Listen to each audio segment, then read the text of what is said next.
Plus aucun déchet plastique dans le Grand Est. C'est l'objectif d'un plan annoncé la semaine dernière par Franck Leroy, le président de la région Grand Est. À La Veuve, dans la Marne, c'est déjà le cas. Émilie Forzi, Cécile Banasic. Bouteilles d'eau, paquets de jambon, pots de yaourt. Depuis le 1er janvier 2023, tous les emballages alimentaires sont jetés dans la poubelle de tri. La poubelle jaune a beaucoup grossi, obligeant toute une filière à se réorganiser. Le centre de tri de La Veuve vient de doubler sa surface de stockage.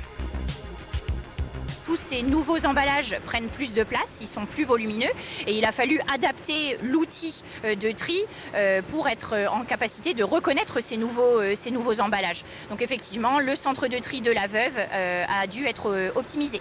Sivaltri gère 25 000 tonnes de déchets par an, une séparation mécanisée de forme, poids et matière, réalisée par des capteurs optiques, des électroaimants ou encore des trommelles pour un tri granulométrique. Un tri granulométrique, c'est tout simplement le tri en fonction de la taille des objets.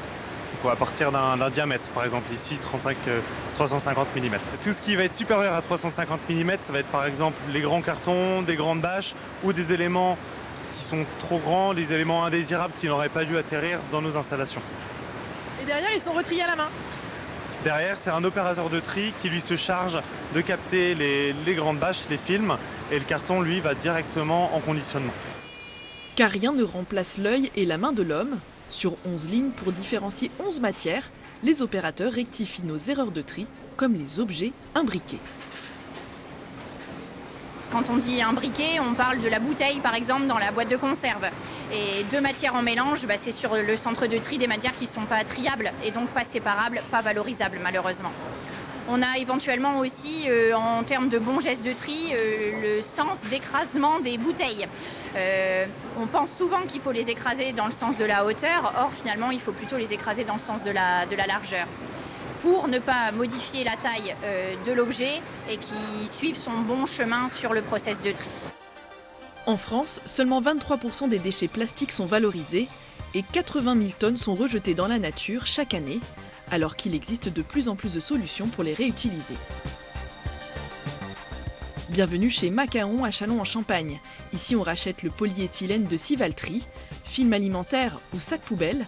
On le déchiquette, on le lave, on le chauffe à 220 degrés et on obtient des pastilles de polyéthylène, aussi appelées PE, un procédé venu d'Espagne, comme le directeur de l'entreprise. Nous, avec le film plastique qu'on reçoit des centres de tri de toute la France, on arrive à faire du granulé pour fournir à des producteurs de sacs poubelles, de tuyaux d'irrigation. L'entreprise chalonnaise traite 40 000 tonnes de déchets plastiques par an, mais n'en transforme qu'une grosse moitié. La matière PET des bouteilles d'eau nécessite un traitement chimique. C'est plus difficile, il y a plus de variétés sur le plastique. Et nous, on récupère que le PE sur la partie mécanique. Alors, tout ce qui n'est pas PE, actuellement, il part pour faire du combustible solide recyclé. Et à l'avenir, on voudrait le récupérer comme valorisation mécanique à travers de la pyrolyse. Deux usines en lien avec Macaon doivent bientôt sortir de terre près de Châlons pour transformer les polymères et autres emballages alimentaires et atteindre l'objectif de 100% de déchets plastiques recyclés.